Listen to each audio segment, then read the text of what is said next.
Assalamu alaikum dear students, I hope you're all doing good. So today we are going to discuss all about BS Botany. Botany से मुतालिक तमाम तर information जो है मेरी कोशिश होगी मैं आप लोगों के साथ इस वीडियो में शेयर करूं ताकि आप लोगों की हेल्प हो सके। मुझे पता है कि बहुत सारे स्टूडेंट्स को ऑलरेडी इस डिग्री के बारे में पता होगा और बहुत सारी ऐसी वीडियोस भी होंगी जो कि यूट्यूब पे अवेलेबल होंगी और आप लोग उसको भी देखते ही होंगे। पर मेरी कोशिश यही है कि जितनी इन्फॉर्मेशन मेरे पास है मैं आप लोगों तक शेयर कर सकूँ ताकि ये मेरा फ़र्ज़ है और मैं अपना फ़र्ज़ पूरा कर सकूँ। तो चलिए स्टार्ट करते हैं और जानते हैं कि बीएस बॉटनी आखिर है क्या, इसका एम क्या है, इसका पर्पस क्या है और आखिर हमें इस डिग्री को क्यों करना चाहिए। तो botany is a study of plants. Basically botany जो है एक बायोलॉजी की ब्रांच है। जैसे हमने 9th क्लास में ब्रांचेस ऑफ बायोलॉजी पढ़ी हुई हैं जिसमें जियोलॉजी, माइक्रोबायोलॉजी, एनाटमी, बॉटनी, इस तरह की बहुत सारी ब्रांचेस हैं। उसमें से एक बॉटनी भी है जिसमें हम प्लांट्स के बारे में स्टडी करते हैं। प्लांट्स देखें हमारे जीने के लिए, सांस लेने के लिए, एनवायरनमेंट के लिए, खाने पीने के लिए, एनिमल्स के लिए, ह्यूमंस के लिए, सब के लिए बहुत ही ज़रूरी होते हैं और ये डिग्री भी उतनी ही इम्पोर्टेंस वेरी करती है। इसके अलावा इस डिग्री के अंदर हम प्लांट्स के तमाम तर स्ट्रक्चर्स के बारे में बात करते हैं, तमाम तर उसकी अपीयरेंस के बारे में, उसकी रीग्रोथ के बारे में, रीजनरेशन के बारे में, प्रॉपर्टीज़ के बारे में, इन सब के बारे में डिटेल और डीप रिसर्च करके स्टडी करते हैं। तो ये तो मैंने आप लोगों के साथ शेयर की एक ब्रीफ सी डिस्क्रिप्शन बॉटनी के हवाले से। अब हम जानते हैं कि पाकिस्तान में ऐसी कौन कौन सी यूनिवर्सिटीज़ हैं जो कि इस डिग्री को करवाती हैं। तो लिस्ट आप लोगों के सामने है, आप लोग देख सकते हैं कि पाकिस्तान में बहुत अच्छी अच्छी यूनिवर्सिटीज़ हैं। जैसे यूनिवर्सिटी ऑफ द पंजाब है लाहौर के अंदर, वहाँ पे पूरा बॉटनी का एक डिपार्टमेंट है। बॉटनी गार्डन है। क्योंकि मैं पंजाब यूनिवर्सिटी से बिलोंग करती थी तो मुझे आइडिया है कि वहाँ पे स्टूडेंट्स कैसे रिसर्च करते हैं, बॉटनी गार्डन कैसा है, वहाँ जाके भी आए गए दिन रिसर्चर्स आए होते थे, तो इसलिए मुझे आइडिया है। जैसे यूनिवर्सिटी ऑफ द पंजाब है, यूनिवर्सिटी ऑफ सेंट्रल पंजाब है, university of management and technology है, सुपीरियर यूनिवर्सिटी है, एग्रीकल्चर यूनिवर्सिटी फैसलाबाद है, उसके अलावा यूनिवर्सिटी ऑफ सरगोदा है, यूनिवर्सिटी ऑफ सियालकोट है, इस्लामिया यूनिवर्सिटी भावलपुर है। इस तरह की बहुत अच्छी अच्छी और भी यूनिवर्सिटीज़ हैं। जैसे कि इलामा इकबाल ओपन यूनिवर्सिटी भी है जहाँ पे इस डिग्री को करवाया जाता है और भी बहुत सारी मेडिकल यूनिवर्सिटीज़ भी हैं। क्योंकि ये बायोलॉजी की एक टर्म है तो वहाँ पे भी इस डिग्री को करवाया जाता है। तो आप सिंध में भी नज़र डालें तो यूनिवर्सिटी ऑफ कराची है, यूनिवर्सिटी ऑफ सिंध है जामशोरू कैंपस, उसके अलावा जिना यूनिवर्सिटी है मेडिकल की, वहाँ पे भी ये डिग्री करवाई जाती है। केपीके में भी अगर आप नज़र डालें तो यूनिवर्सिटी ऑफ हरीपुर है, बाचा खान यूनिवर्सिटी है, यूनिवर्सिटी ऑफ पेशावर है। तो अब हम जानते हैं कि इसकी ड्यूरेशन क्या है। तो ऑब्वियसली बैचलर्स का प्रोग्राम है, तो 4 ईयर डिग्री प्रोग्राम है जिसके टोटल 8 सेमेस्टर हैं और ईच सेमेस्टर जो है वो 6 मंथ्स का है। एलिजिबिलिटी क्राइटेरिया पे अगर हम आएँ तो हम लोगों के लिए बहुत ज़रूरी है, मैं आप लोगों को ध्यान से सुनिएगा, मैं बता रही हूँ कि बहुत ज़रूरी है कि आप लोगों ने एफएससी प्री मेडिकल की हो, उसके अलावा आप लोग एलिजिबल नहीं हो सकते इस डिग्री के लिए। उसके अलावा अगर आप लोगों ने ए लेवल्स किया हुआ है इन अ रेलिवेंट सब्जेक्ट मतलब साइंस में तो फिर आप एलिजिबल होंगे, वरना आप लोग आईकॉम, एफए, आईसीएस करके एलिजिबल नहीं हो सकते इस डिग्री के लिए।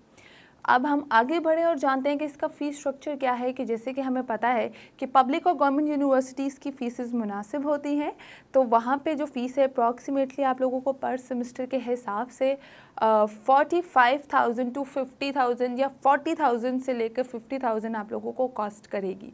इसके अलावा अगर हम लोग प्राइवेट यूनिवर्सिटीज़ की बात करें तो वो हम सबको पता है कि थोड़ी एक्सपेंसिव होती हैं, तो वहाँ पे आप लोगों को 90,000 और 1 लाख प्लस भी फीसिस जो है आप लोगों को कॉस्ट कर सकती हैं। अब हम लोग जानते हैं कि इसका मेरिट क्या है, क्योंकि मेडिकल की एक टर्म है, मेडिकल की फील्ड से ही रिलेटेड एक डिग्री है बॉटनी, तो वहाँ पे उसका मेरिट भी जो है हमें एक्सपेक्टेशंस जो है हाई ही रखनी चाहिए, मगर बाकी की डिग्री से थोड़ा कम है इसका मेरिट, मगर मेरिट है ज़रूर। अगर आप लोग किसी पब्लिक या गवर्नमेंट यूनिवर्सिटी में एडमिशन लेते हैं तो उसके लिए आप लोगों को 75 to 85% मेरिट जो है वो रिक्वायर्ड है।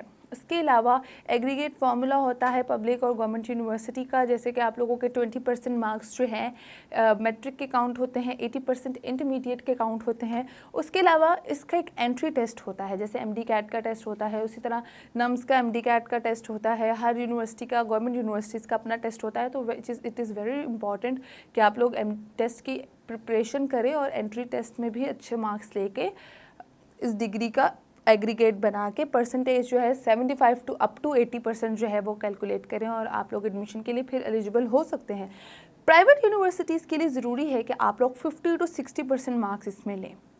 अब हम बात करते हैं कि इसकी मेजर्स क्या हैं, सब्जेक्ट्स क्या हैं। सब्जेक्ट्स जानते हैं तो ही हम लोगों का इंटरेस्ट जो है वो डेवलप होता है।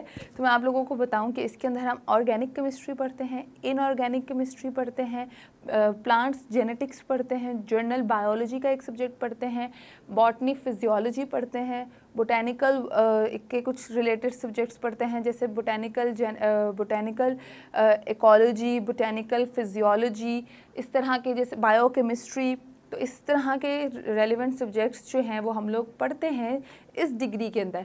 अब हम लोग जानते हैं कि अगर आखिर हम लोग 4 साल एक डिग्री में लगा रहे हैं तो हम लोगों का स्कोप क्या है, फ्यूचर क्या है, जॉब्स हमें कौन कौन सी मिल सकती हैं, हम लोग कौन कौन से एरियाज़ हैं जहाँ पे जॉब्स के लिए अप्लाई कर सकते हैं। तो आप लोगों के सामने लिस्ट है, आप लोग देख सकते हैं। जैसे कि आप लोग इन्वायरमेंटल कंसल्टेंट बन सकते हैं, इसके अलावा रिसर्चर बन सकते हैं, फॉरेस्ट्री का एक डिपार्टमेंट है उसको ज्वाइन कर सकते हैं, एग्रीकल्चर का डिपार्टमेंट है उसको ज्वाइन कर सकते हैं, बोटेनिकल लैब्स में काम कर सकते हैं, फोरेंसिक लैब्स में भी काम कर सकते हैं। इसके अलावा आप लोग जो है एग्रीकल्चर डिपार्टमेंट को तो ज्वाइन कर ही सकते हैं, टीचिंग के करियर को अडॉप्ट कर सकते हैं, मेडिकल यूनिवर्सिटीज़ में टीचिंग कर सकते हैं, बॉटनी का प्रॉपर एक सब्जेक्ट पढ़ा के माइक्रोस्कोपिक स्टडीज़ कर सकते हैं इसके अंदर, उसके लिए भी आप लोग लैब्स में ही ज्वाइनिंग दे सकते हैं। इसके अलावा एग्रीकल्चर डिपार्टमेंट का मतलब ये नहीं है कि आप लोगों ने खेती बाड़ी करनी है, आप लोग एग्रीकल्चर डिपार्टमेंट में भी रिसर्च के डिपार्टमेंट्स होते हैं, एग्रीकल्चर फर्म्स होती हैं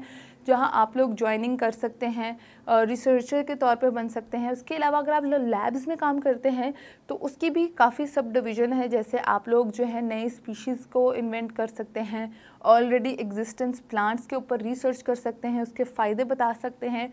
उसके अलावा नई स्पीशी को इन्वेंट करना तो बहुत ही इंटरेस्टिंग बात होती है, क्योंकि वो वर्ल्ड वाइडली बाहर भी आप लोगों की डिमांड होगी उसके लिहाज से। उसके अलावा आप लोग नर्सरीज़ के भी मतलब कंसल्टेंट बन सकते हैं, या अपनी पर्सनल नर्सरीज ओपन करके एक कहते हैं ना गाइड बन सकते हैं। तो इस तरह की बहुत सारी अच्छी अच्छी अपॉर्चुनिटीज़ हैं जो कि आप लोग अवेल कर सकते हैं। इसके अलावा भी स्कोप्स की मैंने लिस्ट बनाई हुई है, आप लोग उसको भी गो थ्रू कर लें और आप लोग वहाँ पे जो है इस डिग्री को करके ज्वाइन कर सकते हैं। आई होप ये वीडियो आप लोगों के लिए यूज़फुल और इन्फॉर्मेटिव रही हो। मैं दोबारा आऊँगी एक और यूज़फुल सी गाइड के साथ। अगर आप लोग चाहते हैं कि आप लोगों को इसकी रिटन गाइड भी मिले, मेरी कोशिश थी कि मैं जितनी मेरे पास इन्फॉर्मेशन है मैं आप लोगों के साथ शेयर कर सकूं। फिर भी अगर आप रिटन गाइड चाहते हैं तो मैं डिस्क्रिप्शन बॉक्स में जो है उसका लिंक मेंशन कर दूंगी, आप लोग क्लिक करके वहां से देख सकते हैं। मुझे दें इजाज़त, तब तक के लिए अल्लाह हाफ़िज़।